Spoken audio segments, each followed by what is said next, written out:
People often imagine that castle walls were just left as bare stone, but in fact they weren't. They were plastered, painted, and decorated.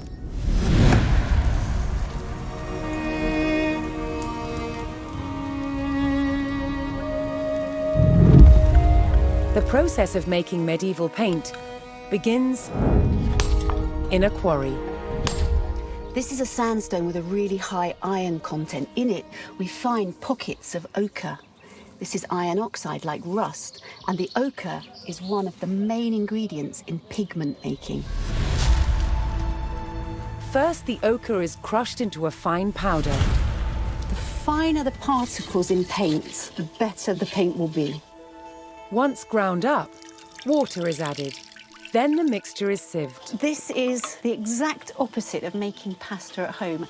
At home, when you sieve your pasta, you then keep it for your meal. Here, what's going to end up in the sieve will be discarding.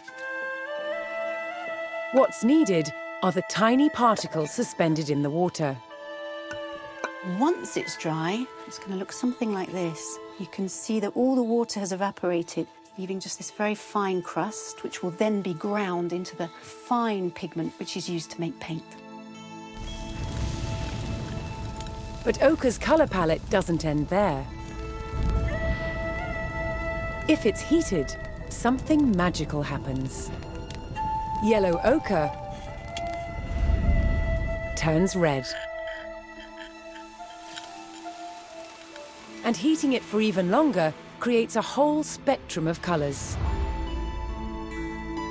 It's been burnt for over 72 hours at 1,000 degrees Celsius, and that gives us this incredible purple colour. To turn the pigment into paint, it's bound together with egg and tree sap. A popular motif in the Middle Ages was the use of stones and roses.